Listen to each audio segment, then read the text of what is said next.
Hi Mega, we're SB19. Let's go through our Mega fashion moment.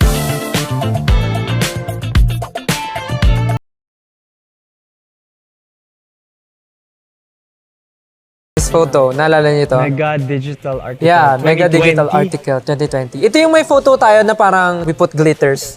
Yeah. Oh, may ako, parang naalala ko na may glitters ako sa jaw.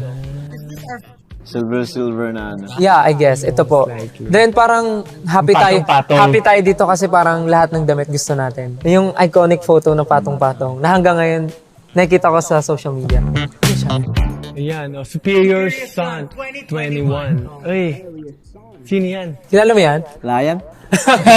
Joke lang. Sobrang mahilig ako sa fashion and confident ako sa kung ano yung sinusuot ko. So, gumawa ako ng damit ko rin na I thought na maging confident din yung mga fans ko pag sinuot nila yun. So, that's why I made my brand. So, Son, and it came from the Bible. Merong verse doon na, what was it? Nakalimutan ko, pero something like that, superior son. So, Susan, yung apelido ko sa dulo, sa first and sa last, tapos dinagdagan ko lang ng superior sa gitna. So,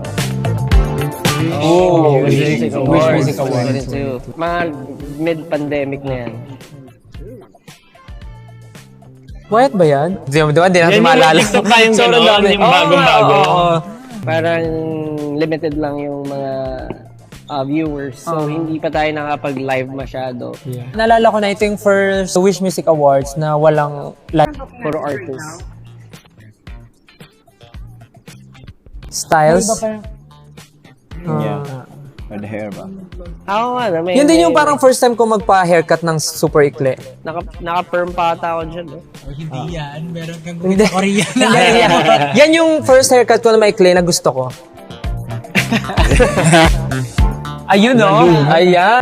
Ayun o. Bizarre Society. Diba? Puro mga ano nyo to ha. At nilulumot na background. Hindi, yung Bizarre Society, ano naman yan, yung brand na binuo ko rin kung saan para ma-showcase yung artistry ko and ng friends ko. Kaya siya society kasi not just my artwork but for everyone din. Tapos Visart, so kakaiba. And then Visart kasi visual art. So yun yung ano niya, visual art. Amazing. Yung bag dyan sa picture, dinrawing ko yan sa tablet lang. Ganun. Nilagay namin sa bag to be, para lang maging artsy-artsyhan. Kaya nga. Kaya nga. Hindi nyo lang nakikita, meron. Ayun! A night of wonder with Disney Plus. Pag naalala ko tong photo na to, parang until now, parang hindi ako makapaniwala na nagkaroon ako ng project with Disney Plus. Kasi parang di ba isipin nyo, Childhood, nagre-release na kasi kayo ng mga solo-solos noon. And ako wala pa akong plan on doing something alone. Pero nag-reach out si Disney Plus to, make yung ganyang klaseng performance, project. Yun yung surreal moment ko. Ang nag-style sa akin na ito, syempre, Team Rain XM. Yan. First. Ito yung first time na naka-work namin sila, pero wala pa si Miss Rain nung time na yun. Yung style ko dito, parang ang peg kasi namin dito, parang, kilala si Prince Eric, di ba? No. Prince Eric. Sa The Little Mermaid. Hindi, si Prince Eric, pero gusto namin siya gawin na medyo modern style and ayaw namin gawin yung simple na black and white lang. Kasi yung kasama ko dyan, si Miss Janela and si Zephanie. Tapos nalaman namin na ganun yung color nila. So medyo tinwist namin ng konti na ganyan yung color para medyo buhay and medyo modern Prince yung dating. Yun! Wild Tonight. Pero di pa gabi. Wala, di pa gabi. So, Wild Tonight is an introductory track for me. Showcase ko siguro yung dito, yung different eras of a vampire. Since I was portraying as an immortal vampire, di ba? Ganun naman ang mga usual na mas matataas na clans. Pinakita ko yung iba't ibang timeline and pinakilala ko lang kung sino si Josh Cullen. And nag-style sa akin pala dito, Miss Rain XM. Meron dyan, may long hair, may short hair. Ba't may apoy ba dyan? What do you mean? Kung sabi mo, vampire. Okay, next po. Ayan! Ayun. Ito. Lo, ikli pa ng buko dyan, no? Recent lang yan. Ito Last year lang, yung...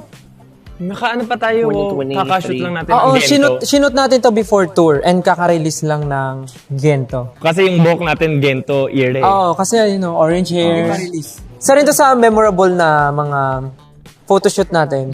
Kasi nagtatago nga tayo ng buhok Wala natin. si Mama Mac niyan. Iba yung nag-makeup sa atin. Gusto ko yung suot natin kasi sobrang may kita mo yung difference ng fashion natin bawat isa. Si Josh, gusto niya talaga kita yung skin. I mean, yun talaga yung ano ni Josh. And then si Justin, gusto niya yung clean lang yung look. Clean but neat. Ay, clean and... Clean but neat. Hindi, clean pero alam mo yun, Medyo bad boy. Hindi. Sige, mukha kang Alaska boy. Ganun. Alaska boy. Tapos si Ken, may clip ang buhok mo dyan, Ken, no? Kalbo, Yeah, semi mas kalbo. Tapos si Pablo, androgynous style. Parang gano'n. And then ako, parang debonair, gano'n. Si Andrew. Pero as a whole, parang mapapansin mo siya, group pa din. Hindi nagkakalayo, but merong identity bawat isa. Parang yung suot natin ngayon. Ay, ito. DYS Fashion Show. Neric Ni Beltran. Sir Beltran. Neric. oo. First time natin magganyan, rumampa. Di kayo kinabahan? Kabado ako dyan. Ako din. Tapos kumakanta pa kasi tayo nung time. Saan lapit ng audience? Tapos di ko alam anong gagawin ko. Like, kailangan ko ba isipin na galingan ko yung performance ko o galingan ko yung lakad ko? Parang ganun. First time natin magsuot ng ganyang style na, for example, wala kami malaking ribbon sa likod. Parang, Ako din, para akong bola dyan eh. Parang Ay, oo, yung cotton ball. Para pang pang Ayun, higo. pang scrub ng katawan. so, Sir, Miss Neric, gumagawa ng mga Gumagawa. Concert, yeah. for SB19 and for a boy group, parang hindi siya usual na ginagawa or sinusuot natin. Pero nabigyan tayo ng chance to interpret yung mga pieces na ginawa ni Miss Neric Beltran. Parang matagal niya na tayong gustong makasama for that kind of project. And finally, nagtugma yung schedule and nagawa natin. Ako sobrang fulfilling yun kasi parang iba yung feeling na may mga kasabay kang model na naglalakad. Tsaka din, na-showcase din yung, di ba, like, medyo feminine yung styling dito, but still, you nailed it. Yeah. Di ba? Maangas ka pa rin tingnan. Ito rin to. By Sir Francis Libiran to. Yung mga piece namin dito. Yan yung mabilisan lang. Red carpet and performance po. Kinakapit pa sa Bulacan yung costume, nasa Bulacan na tayo. Yung, Itong moment na to, yeah. Yeah, everything, yeah.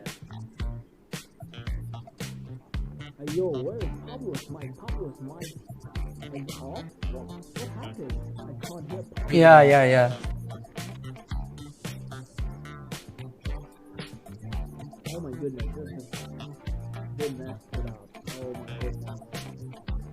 Want to listen to our Pablo, but I feel like something happened to his mic. Yeah. What I like about our... ito yung costume natin. Yeah, our wardrobe here, parang modern take on the barong. Parang nakasuit kami, pero yung may tela na may barong, opo, pero naka-play siya sa iba't ibang suot namin. Tapos ang masasabi ko dun sa white, biglaan din tayo kasi from what I remember, yung suot kong cardigan, full sleeve yan. Tapos parang ginunting lang siya nung mismong araw na nag-fitting tayo. Mega Cover 2024, yung today. Ang bilis, chill. Galing, oo. Anong favorite outfit nyo? Mahirap actually. O sige, isa-isa. Ako, favorite outfit ko is this one. Kasi mas gusto ko pag comfortable ako sa damit, like makakagalaw ako ng maayos. Although, I understand naman kasi editorial nga, di ba? Pero ito talaga pinaka-paborito ko sa style. Mahilig ako sa very, street style na damit. Ako yung, was it Tom Brown? Yeah, Tom Brown. Parang schoolboy. Tom Brown. Mas meron pa isa eh. Schoolboy ka talaga no? Repeater ako eh. Kenzo or yung... Kenzo, maganda rin yung Kenzo, Kenzo yung actually. jeans. Isa pa. Yung first, yung... Hindi first. Second, di ba? Isa. First. Ay, yung gawa ni Miss Neric. Hindi mo favorite. Bukod pa doon. Miss Neric ko. Favorite ko, may mas favorite lang. Alin dun? Yung kanina yung naka-black ka na Basta yung isa, I think third one yung... Third one. Pang 6 na to suot natin, di ba? Yung third one. Ako nagustuhan ko naman lahat. Shorts ko. Nagustuhan ko lahat kasi parang iba't iba talaga yung vibe na project ng mga outfit. Yeah. And habang suot ko siya, Ako yung yung first layout. Well, lahat naman okay. Hindi ako nagsiskirt type na Pero, yung may brown oo, na yung Fendi collection ba lagayan yun? ng paint. 2024. Hindi ko siya style. Pero kasi di ba may kasabihan tayo na parang hindi mo masasabing okay sa'yo unless hindi mo nasusubukan. Nung na-try ko siya na may ganon, sabi ko, okay din pala. Kasi ang worry ko sa mga ganon, for example yung shorts, parang, kasi hindi naman ako katangkaran. Nagbumukha akong maliit. Pero dun sa outfit na yun, dahil nga dun sa illusion ng parang skirt na nasa harap, parang pwede pala. Tsaka siguro din sa styling talaga. Naalala ko nga tama yung black na. Yung black na Yung black, body. body, tama, body pala. Ikaw, Josh. to be honest, nagustuhan ko naman lahat. Pero siguro yung pinaka nagkaroon ng impression sa akin, yung nakapolo tayo. Yung body. Sobrang comfortable lang, tsaka feeling ko, yun nga, very different from what we have been wearing. Yeah. Ayun na yung last. Yun na pala yung last. And that's it, guys. Thank you for watching. Sobrang na-enjoy naman namin yun. Hindi namin napansin na last na pala yun. To get more videos like this, subscribe to Mega's YouTube channel and turn on the notification bell. Bye, Mega! Thank you so much! Bye-bye!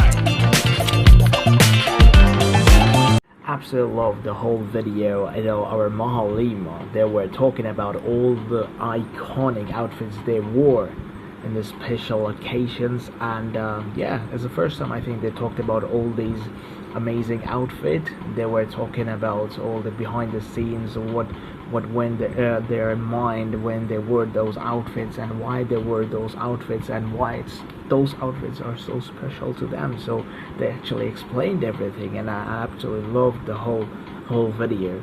I got to know a lot of things.